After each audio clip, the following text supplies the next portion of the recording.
Hey guys, this is Colin from Blackjack Apprenticeship, and I'm here with ambj21, and we're going to talk a bit about his card carrying journey and a little teaser, some of his best back-offs that Ping Pong definitely wanted to hear. And so today I'm actually doing two interviews. I'm interviewing ambj21, and then in a little bit I'll be interviewing Ping Pong, and I'm actually really interested to hear. They've got different stories, but you'll be able to hear a couple different perspectives on advantage play. With all that being said, thank you for being here. Thanks. Awesome. So starting at the beginning, when did you first get into card carrying and how? I think it was, I thought about this and I remember I'd always see something like that. I didn't know how it worked at all. I just thought, oh man, it'd be great if you knew what the cards were coming out. You know, I think it would still be great if I knew every card that was coming out. So it was just like that, but I didn't ever know really much of it. I'll never forget, it was in like around 2013, and I went with my wife to the local casino down there, and they had one of those video blackjack ones. It was ones with like the huge screen. Yeah. It wasn't the stadium ones that they called, but it was still one with the big screen and the girl, and you'd bet like $5. And I didn't know what I was doing, because I even remember some guy telling me, maybe I got aces or 80. He says, oh, you always split those on? I said, oh, okay. I won a couple of bucks.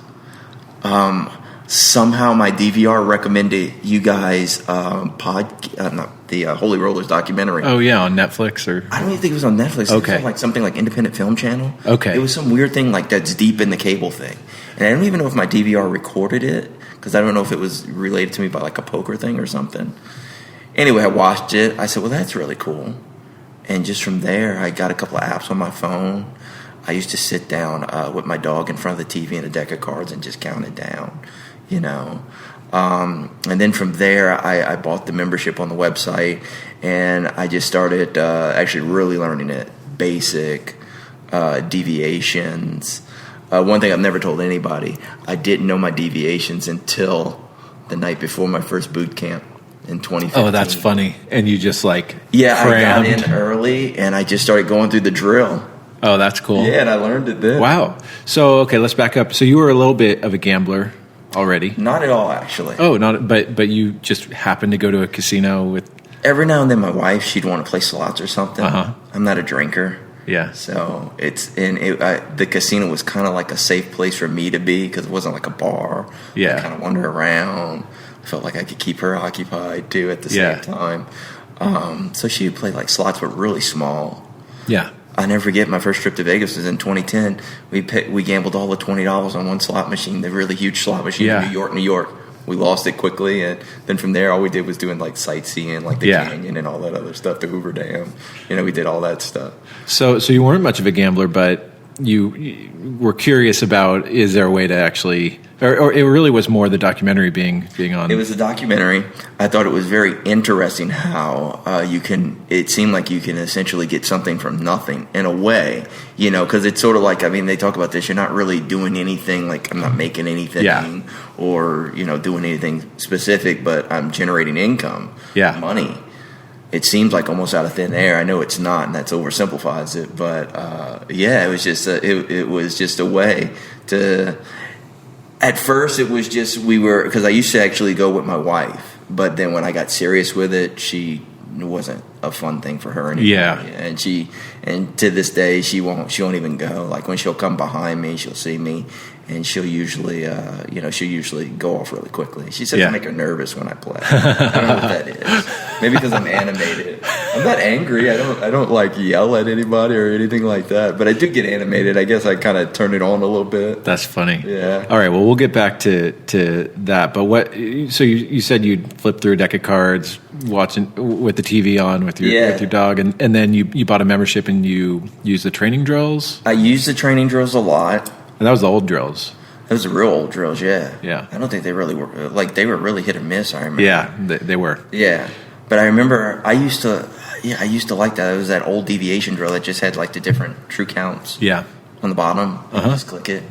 Yeah, so our original drill, maybe I've said this before, but they were created by Kevin Blackwood's son. Kevin Blackwood's like a famous card counter. Mm-hmm. I met him at the Blackjack Ball, and then we kind of became friends. There's a podcast interview I did with him, and it was I drove. I think my family was on a road trip. Me, my wife, our kids, and it might have been a blackjack road trip. I can't remember, but we swung by his house, and I did a podcast interview. And at the end, he's like, "Oh, my son's trying to learn, programming. You have anything he could do?" And I was like, "Well, I always thought it'd be cool to have a few training drills." Cool. And so they were buggy because it was his first software project ever. But then it was kind of the catalyst to say, "Hey, we really want this for members of our site." So you use those, and then. I use those and then they're used to, I don't know if it's still on the website, but I remember when I first looked at the deviation charts, I didn't understand them. But you guys had a written out portion of it. Below. Yeah, for those that don't know, to all our members, if you scroll below the deviation chart, it has a written out explanation of every single deviation. Correct. Because I remember when I was first looking at it, it just looked confusing. Yeah, it does. Really confusing. And to this day, I remember what I did. I put that in Word, made the font small, and went to the FedEx Kinko's and made a laminated card. Uh-huh. I still have them on my desk at my office. That's funny. I used to carry them in my center console. Uh-huh. And that's how I learned that. I did learn basic strategy a little bit different because before I had the membership, I did buy an app, and it was, I think I just typed in, and it was like easy way to learn basic strategy, and it would be things like like 237, that sort of thing like that, fours, 5-6, 4-5-6, for splits and and stuff like that. I get it. Yeah, I still remember to this day too. I don't have. People always say I have a good memory.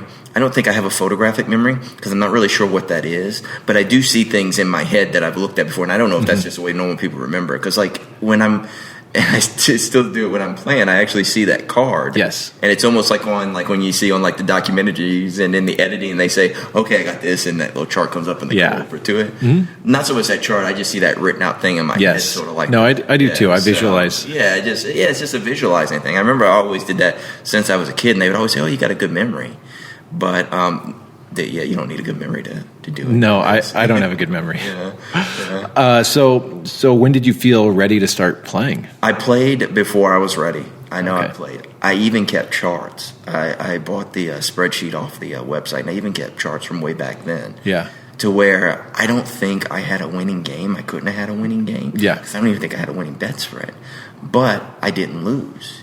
Oh, and it was very small things, and it's kind of weird going back there. And I think maybe that's also another thing, looking at something, because when I go back through all those lines of sessions, I can remember the sessions. Yeah, if I look at them, I remember the session. Wow.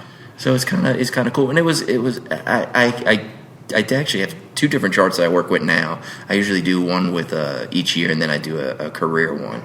But I was playing a lot. We had this little casino that had $5 minimums.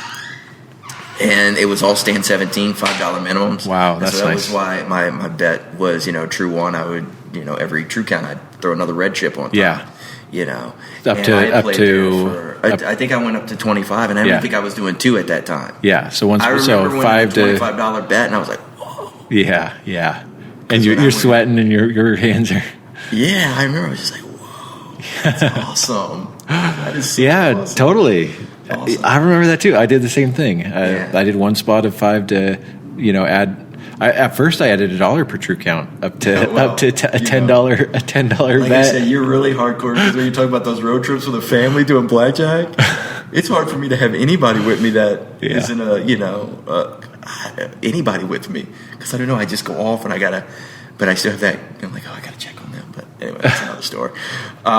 So I started playing in there. I was playing a lot. Well, not really a lot. I thought it was a lot, but looking back at it, it wasn't that much. I mean, 100 hours in a year, that ain't nothing. Because then I got to a point where I was playing, 100 hours a month on some months. Gosh. I didn't keep that up. Yeah. But there were some months where I got in a lot of hours in because my job had me traveling, and I was just always popping into casinos. So it sounds like the lesson learned is either don't play before you're ready, like wait till your game's perfect, or be lucky.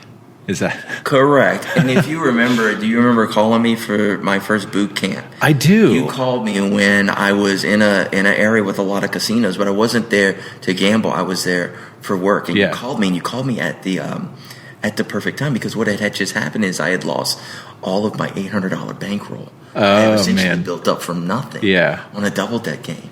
And looking back, it was a bad double deck game. I mean, the pin was, bad. Everything was just bad. Yeah. But I played it and I lost it rather spectacularally. Yeah. Well, when all you're doing is winning, you get this really false self-confidence that, hey, this is easy. And it, I'm just going to keep winning.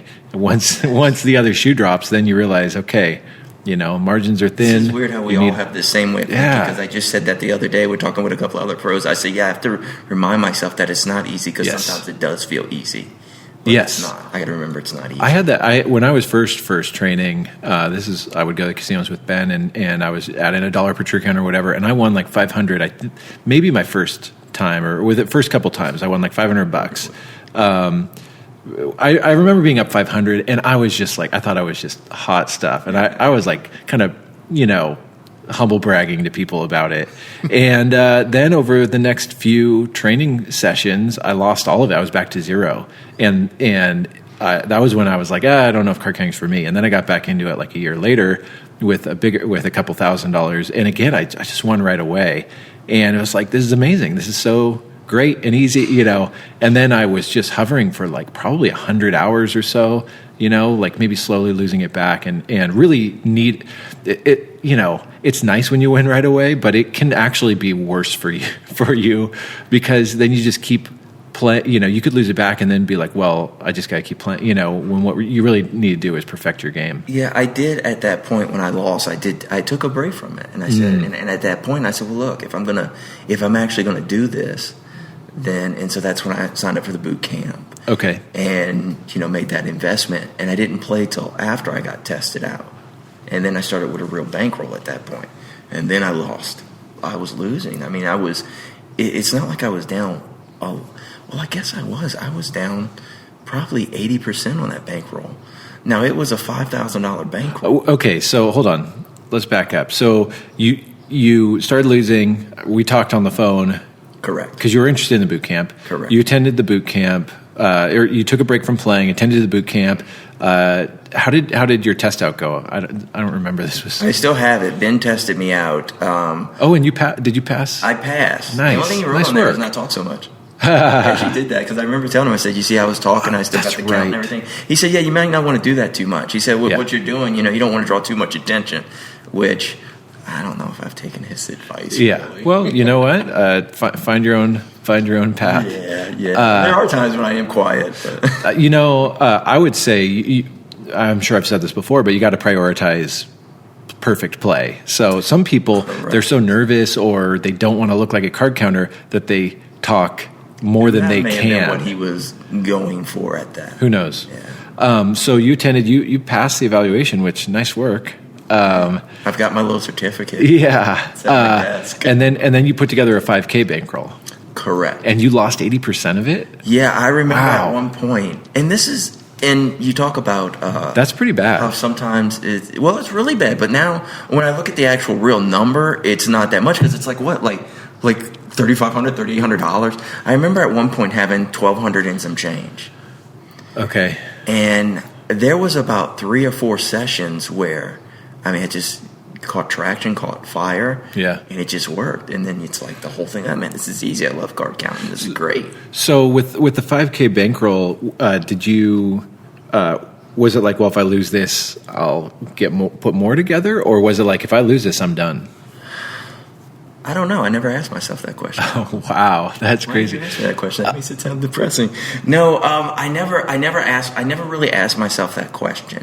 I will tell you this, when I'm losing at times, and I have to remind myself, it's not that the money doesn't matter, but I guess it's all down to just whereas the money is not, it's not money in a sense, And that goes back to I remember at my first boot camp how y'all would say, I forget who said it, but it was almost like, like with like a mining for gold or something like that. I remember there's some story you used to tell me, like, it's basically just a tool. Yeah. So it's a tool to get more of essentially the same thing. Yeah. And that's the way it is in business, because I'll have friends ask me about it. I said, well, in our regular business, we outlay all this money, to get something. And my friend said, yeah, but I got something tangible there. Like I bought a piece of equipment or something. Yeah. I said, well, yeah, you got to look at money differently. Okay.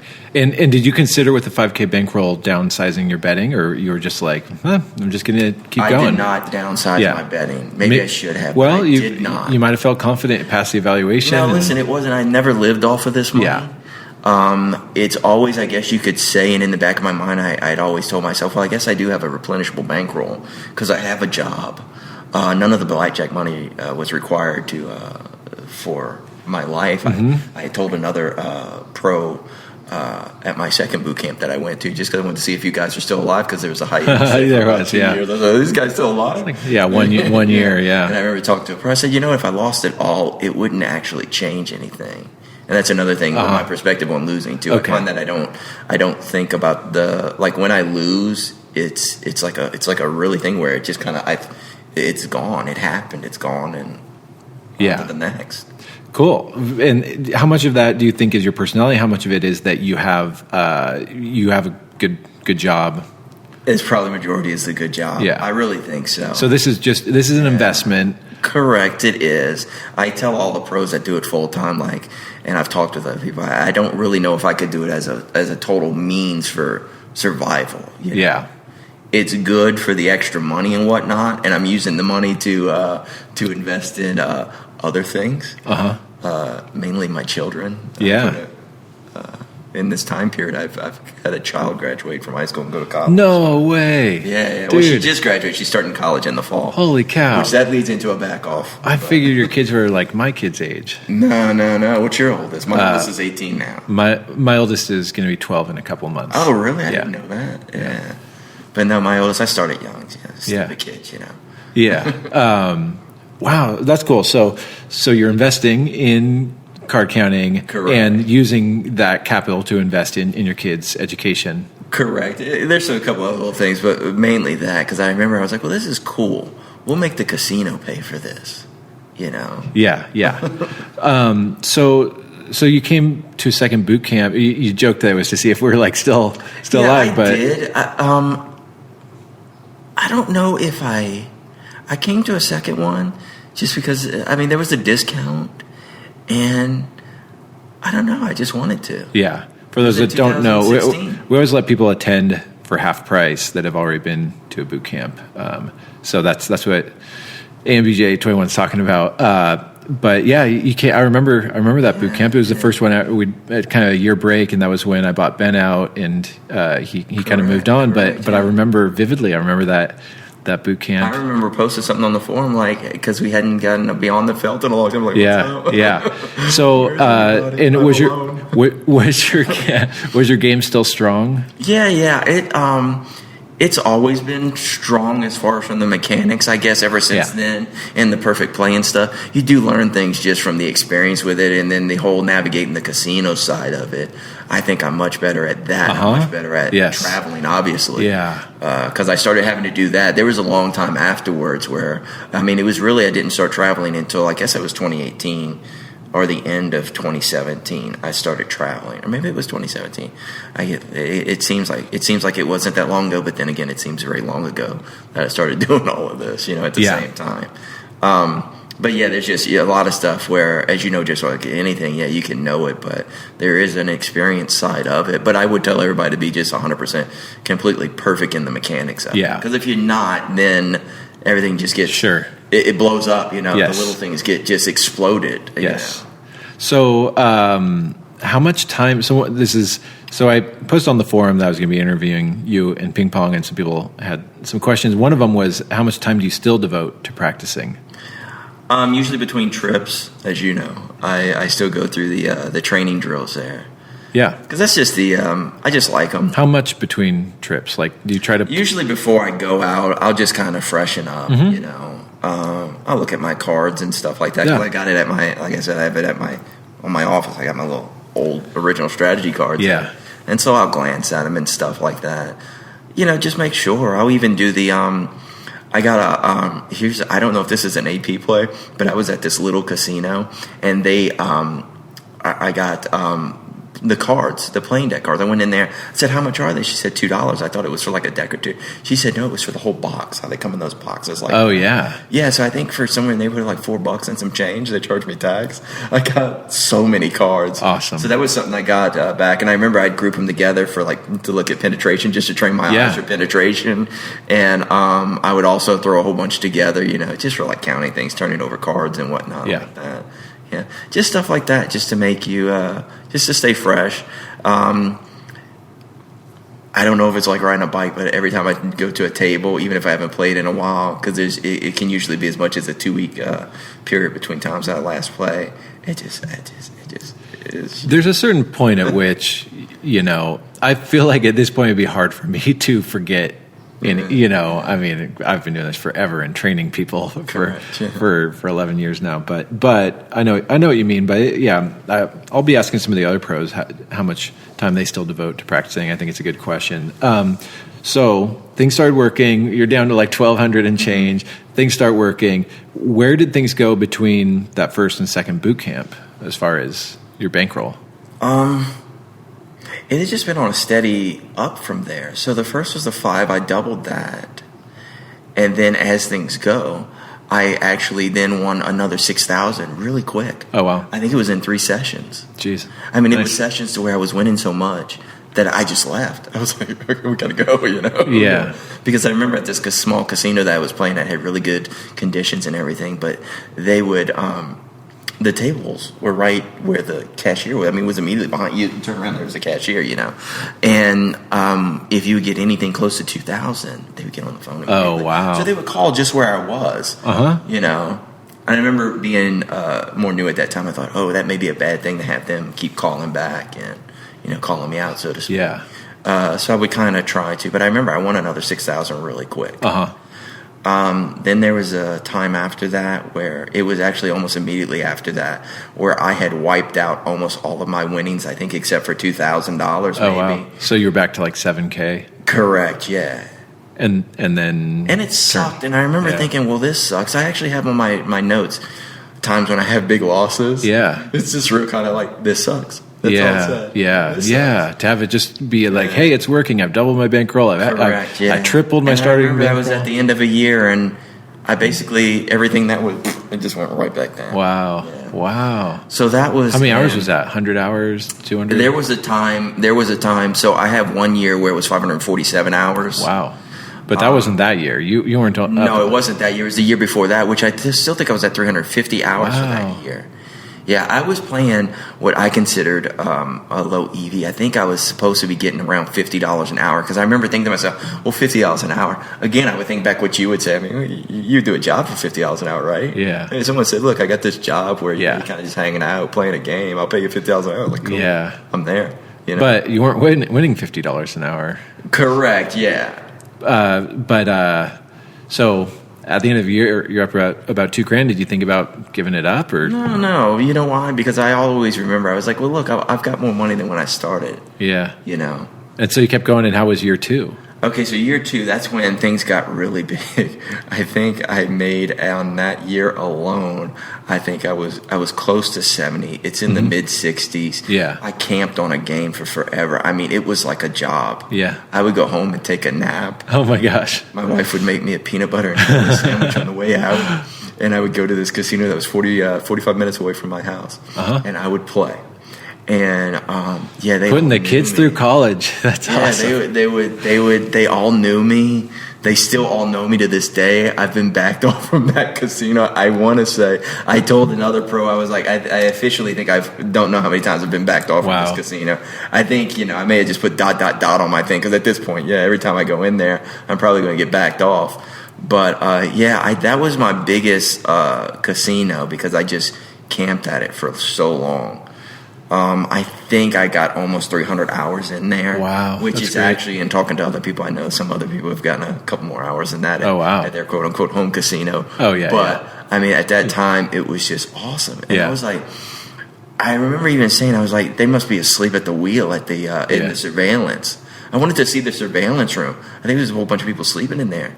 There would actually be plays where they would call the surveillance to double check it. Yeah. My famous, I had 2x300 out, and I wanted to buy insurance. I had to jump up and buy more money. That was another thing I learned from Ben on that very first test. Always put your hand down. That's right. Yeah.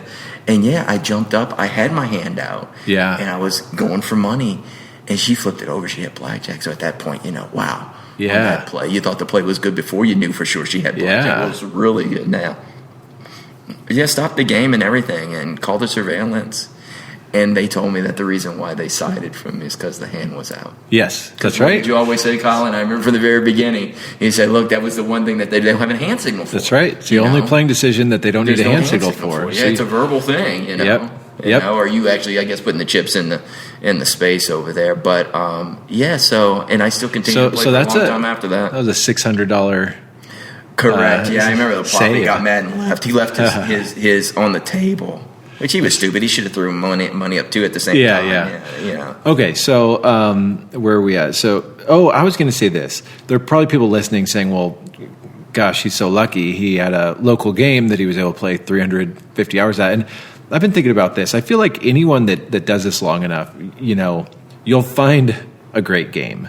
It might not be your local place, but you talk to any pro and they found something at some point, something amazing. You talk about Yoshi beating a place in Arizona for $100K. And other card counters are like, how did that happen? How did they let him play? Well, I said, how did he leave with it? That's why I asked. I said, well, how did he get that? And how did he walk out of the place? Yeah. Or, I started thinking about the logistics of actually, because, when I start winning big, I started thinking about the logistics of, okay, I got to get this out of here and I got to get them to pay me for it. So that's another thing. Yeah. But I feel like, there you can have the attitude of like, well, that's not fair. I don't have a local game that I can play 350 hours at. But I would say, you play long enough, you create your own luck. You're going to find some valuable games, and there's variance from card counter to card counter of how things go. But I feel like in the long run, card counters find or APs find some good stuff. Enough hours, the math does what it's supposed to do. Yeah, it always does. So, it's the weirdest thing. So George 21 wants to know how long did it take to get where you are now, as far as hours in years? How many hours have you played? I'm right at 1,000. 1,000. Okay. Yeah, I didn't add it all up, but I know I'm right at 1,000. And you're about 4 years in? Yeah, so it was the end of 2015. It was actually around, it was in November of 2015 was that first boot camp. And you're in the six figures of profits. Correct. Yeah, yes. We'll leave it at that. Prometheus 21 wants to know, are you more of an optimizer or a maximizer? I'm definitely a maximizer. Yeah, you just go for the money. I'll go. If they give me a $5 or $10 minimum double deck, I'll do it, man. Yeah. I'll do it. When I started thinking, I was like, wow, I'm going to have an awesome spread. This is going to be a very wide spread. And, really what I think if I remember the full question, it was kind of like, well, what is the better path? And I would just say that there's no black and white answer. Because you don't know until you do it. You don't know, and there are people that have success as maximizers. I think Joe is an extreme example because he just can't help himself. If he could go 10 to 2 spots of 1,000, he'll do it. Correct. And he's had success with it. And then other people, they use. They're not going to do that. They're not going to do as radical of a bet spread, and they're making money too. So I think some of it comes down to, just kind of plotting out your own course and deciding which way you want to go about it. Well, you never know, and then you always say don't back yourself off. Yes. And I think that's almost like a form of backing yourself off if you kind of, hedge your bets, so to speak. Yeah. And you don't do exactly, the full. Yeah. Then that is a way. And then for what? They don't care. And usually what I have found, because you play so many different places, and it usually just any type of movement with the count, and it could be small bets. Yeah. They'll ask you to leave. Yep. I mean, it's like, okay, well, but then you find those places, like you say, you don't know why they're letting you play, but they are letting you play, so you just continue to play. Yeah. I was just talking with Sassy Red about long streaks of not winning, or we call them losing streaks or whatever, like time between all-time highs. And what do you really do about it? And I'm sure I've said this before, but you control what you can control. Mm-hmm. And so what I ask myself is, what could I have done better? Should I have been more aggressive, with my bets? Should I was I letting my game slide at all? Could I have played better conditions, better pen, better rounds per hour? Because those are really the things we can control, and we could just blame variance or whatever. But I look back at, I've had in my career a couple, losing streaks or not winning streaks. And my biggest question is, what things could I have done that could have shortened it or shortened that losing streak, Or if you look at, if you're playing a game, what's your average EV? Probably 1 to 200 an hour-ish? Well, I shoot for about low 200s. So some games will give you over 300. Even at that spread, some games will give you over 300. So it's real little risk, too. I mean, as far as... So let's say your average EV is 250. Are there things that over, what's 100 hours of play would be $25,000 of EV, right? Well, are there some decisions that of that $25,000 of EV could have saved you a few $1,000s, I spoke to Sassy too just recently, and it was kind of along that same line too. Is where I will tell myself that if I don't do how I put in it, then my numbers mean nothing. If I'm expecting to make $250 an hour, but I'm not going to play, I'm going to say, oh well, I'll come back a little bit on this because I am losing so much. Yep. Then then that just throws everything off. Yeah. The numbers mean nothing at that point. You're working with, you're kind of, at that point, I don't like working in that where I don't know exactly what I'm expecting for this. And there's been times where I'm playing where you're with games and they start going really slow, or there's just some things like maybe it's bad pin, maybe it's other people at the table, and then that's where I always say about efficiency. And I just won't tolerate those games, Mm-hmm. I try to be efficient in everything I do, and I'm not saying that I'm 100% efficient, but it goes down to like where I'm at right now. I can drive and get to a place with casinos, but it's only 3 casinos, and it's the same amount of time that it takes me to get on a plane and get to here. And there's an awful lot more casinos around here. I haven't played every casino in Vegas. Wow. There's some that kind of skeeve me out. I'm like, I'm gonna get robbed going in that place. Yeah. I'll leave that one. Yeah. But so that's what and I mean, I just always try to be efficient and just try to. I'll only play heads up for the most part now. Yeah. I'll always look for another table. Again, something from my first boot camp. I remember I think there was a question you posed. Okay, you got a table here, you got a table here, you're here. What do you do? Yeah. And I remember y'all posed it in such a way to where it's like, oh, well, they all have reasons why you would pick either one of those tables, but which is the right one? Yeah.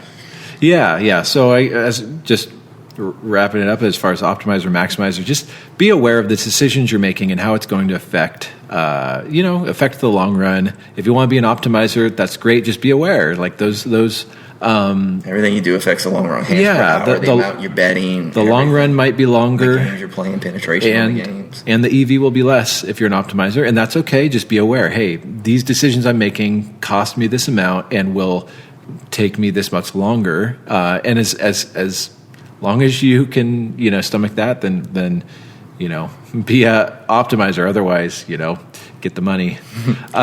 So Bourbon wants to know. Well, all right, I'm going to read this. He said, first off, you've been posting for well over 2 years now. Your advice is always positive and spot on. And for that, I would just like to thank you because as others are reading older posts, it's very helpful.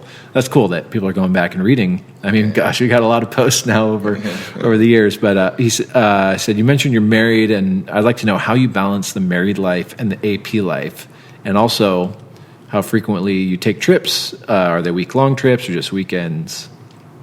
So my trips are long weekends. Okay. Usually like a Thursday. Uh-huh. I'll try to sometimes do an early morning Thursday, and then it helps when you go to the West Coast because you get 2 hours back. Yeah.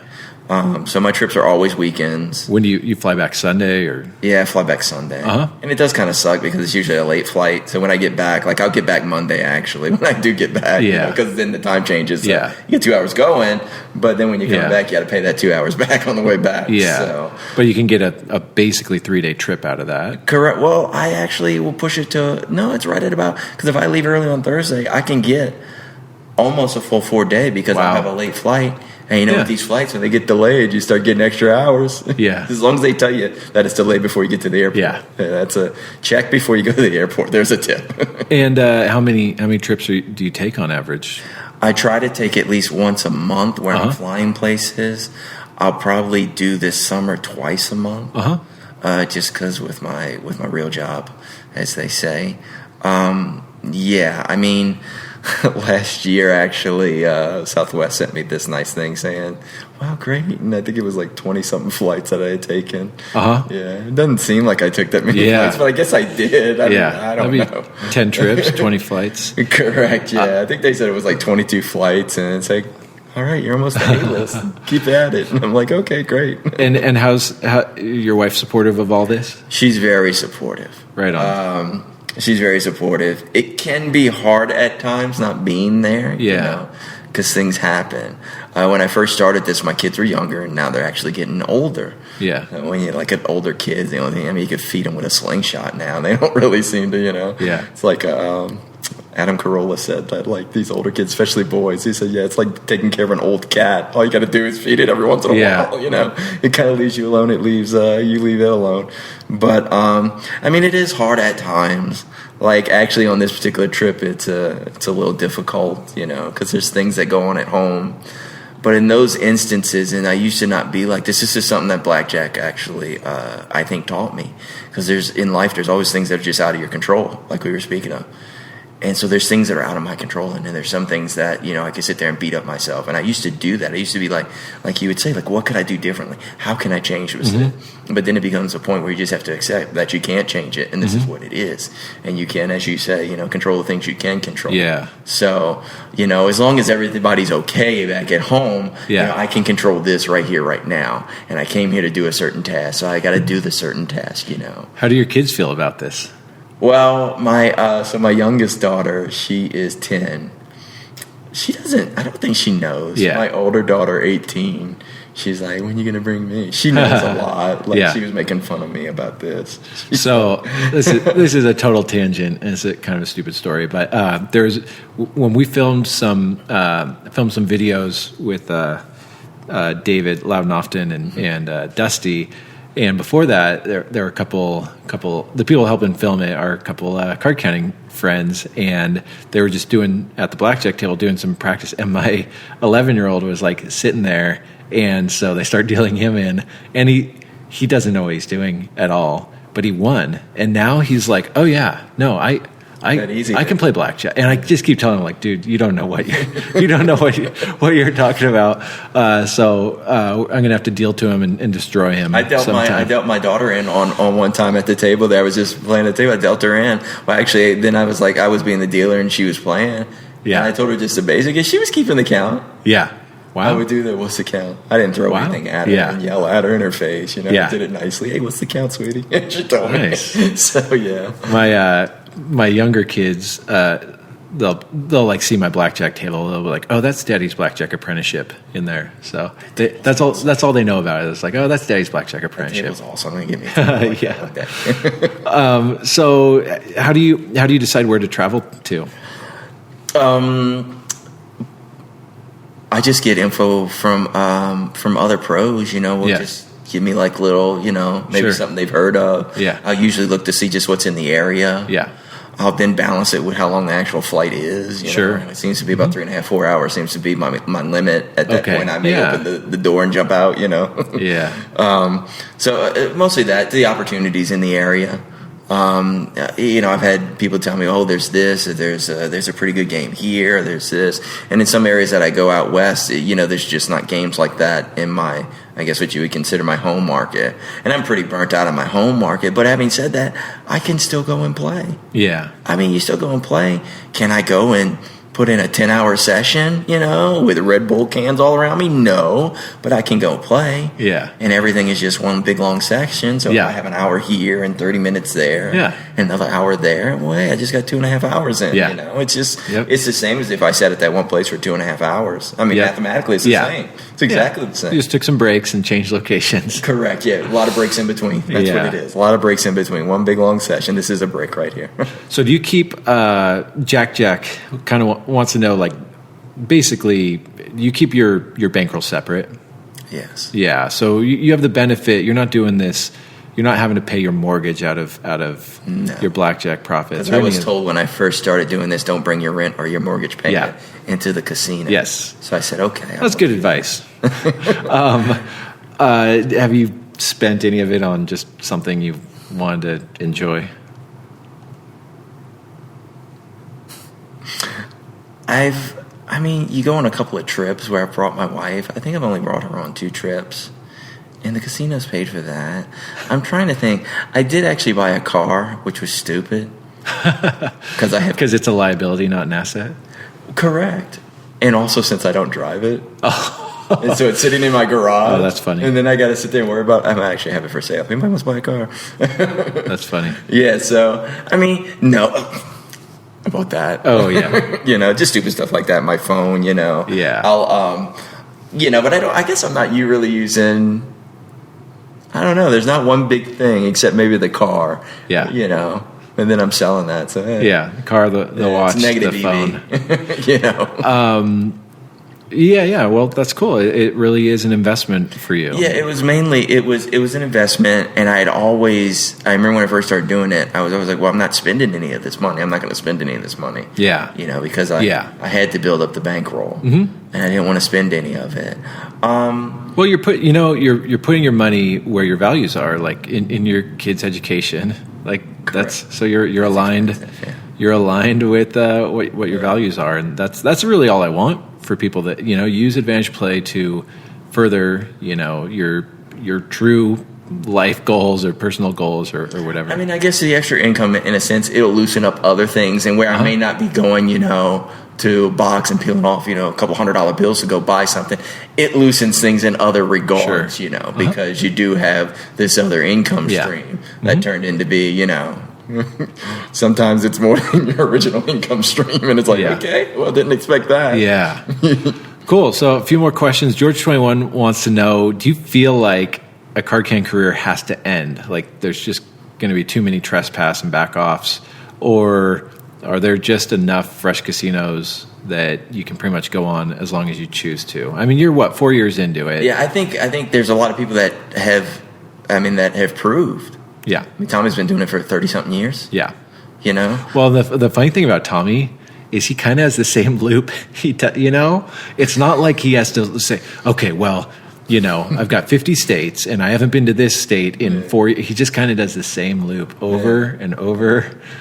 Yeah. So do I think that there is an end? I think that there is an end, but I think it's basically a personal decision. Yeah. And I don't think there's like, oh, I just can't do this anymore. Yeah. There's no place that I can actually do this anymore. There can be some diminishing, like you don't have another local 350-hour casino, but so there are some diminishing returns, but as far as like being unable to, I feel you're right. Too many people have proven you can continue to do this. Well, but even that with the traveling, I don't find the traveling to be that expensive. Now, again, this is all perspective. Everything scales, Yeah. If I was a 22-year-old, then oh my God, that would be it would just be I couldn't do it. It would, but everything scales.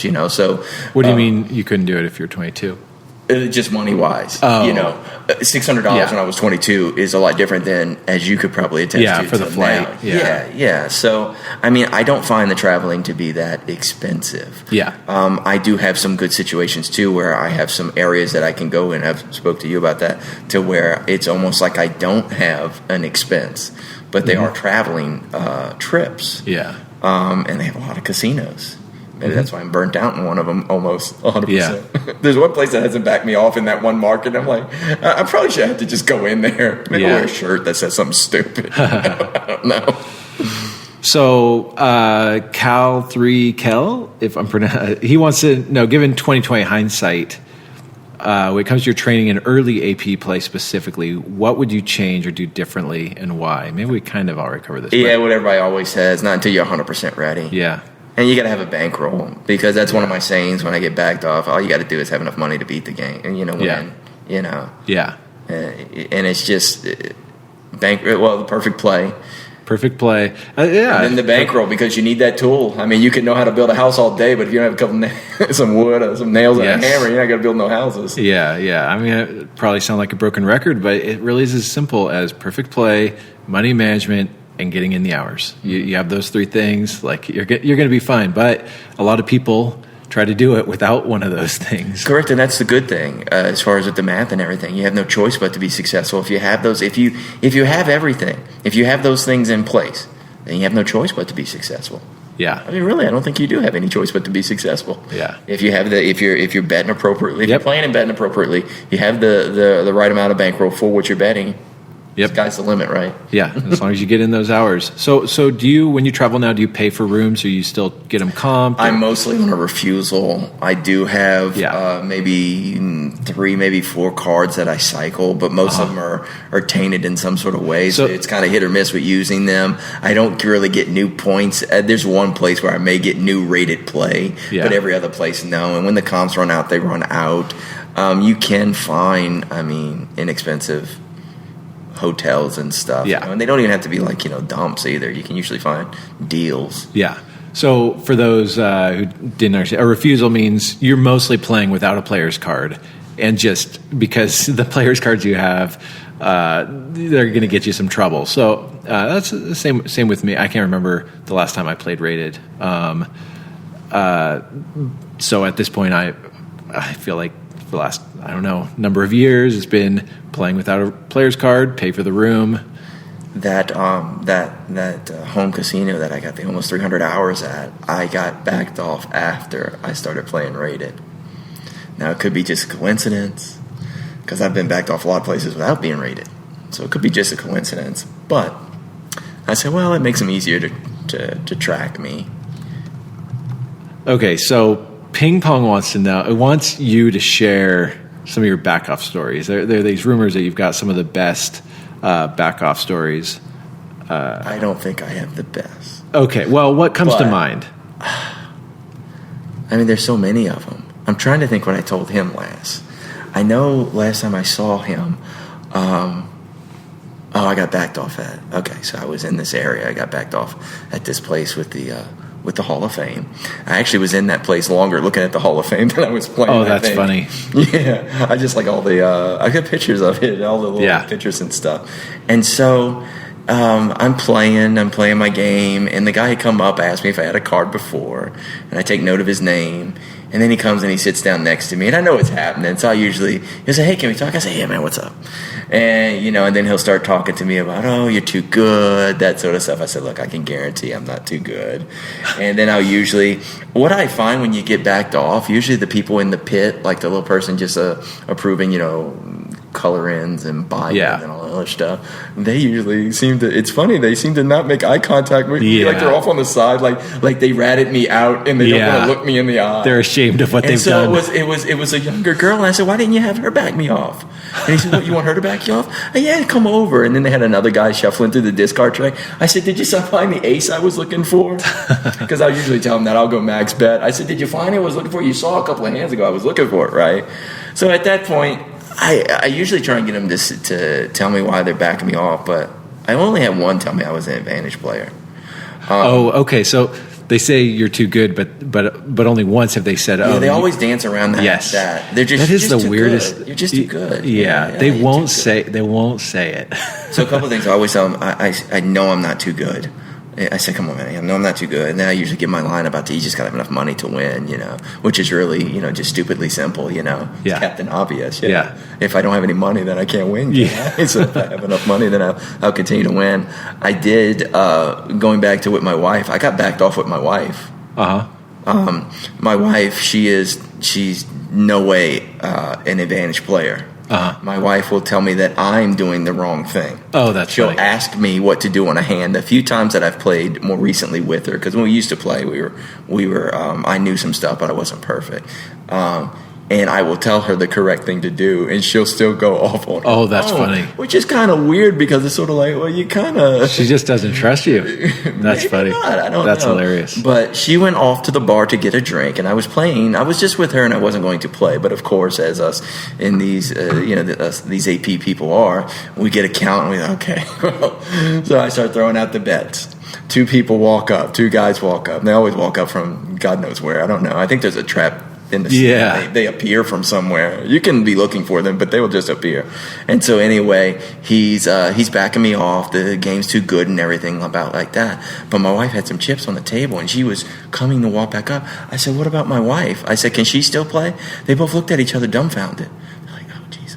I said, "I can guarantee she's not too good." And she's like, "Well, no, I don't think she can play either." That's funny. You got your wife backed off. Yeah, they probably weren't going I to. haven't gotten any just random ploppies, but I got her backed off. I guess in hindsight, I should have just stayed behind her and told her what to do. But like I said, she doesn't listen. I've had security at an MGM property. They all of a sudden told me that I was trespassed from and that was another place where I was getting some good time, and I thought, these people don't know nothing, They can't do that. They can't trespass you from a property. I know. I'll go here, and I'll tell, I'll be with somebody else. I say, "Hey, I'm not supposed to be here. Don't tell nobody." That's funny. And but there's been 2 times when security has been hotly on my tail, and it's not that I'm running, but I have a tendency to walk fast, and I'll usually tell the security that's at the front, "Hey, someone's following me." And I'll just continue to go, and I'll see him turn around and look. That's funny. I'll do that because that place was actually a long walk, and they didn't follow me. I was actually a little mad on that back off. I don't remember why. Maybe because they thought I don't know. Some of these people just make it as if I offended their mother. I think I asked the lady one time. I said, "What did I do?" "You know what you did." And I was like, "Man, this is like a bad girlfriend breakup here."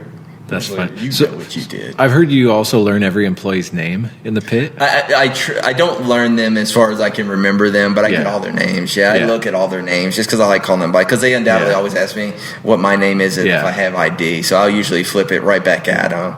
Yeah. And I'll call them by their name and ask me if they have some ID on them. That's funny. Yeah. That's funny. So it seems like you're still enjoying this at Advantage Play. 4 years in. I am. I mean, it has its ups and it has its downs, Yeah. Sometimes back from my first boot camp, I remember Joe telling us, it's like 2 steps forward and 1 step back on steroids. Yeah. Sometimes, blackjack's great, man. Blackjack's great. And the next thing, this sucks, man. Blackjack sucks. Oh yeah, absolutely. So what's been maybe one of the biggest surprises of your career? I guess I just keep going back. My first back off, I was scared. Yeah. I have to tell you, I have to admit something. I was scared. Casino manager came. I got on the phone immediately with my wife. He backed me off and trespassed me at the exact same time. Told me he would arrest me if I come back.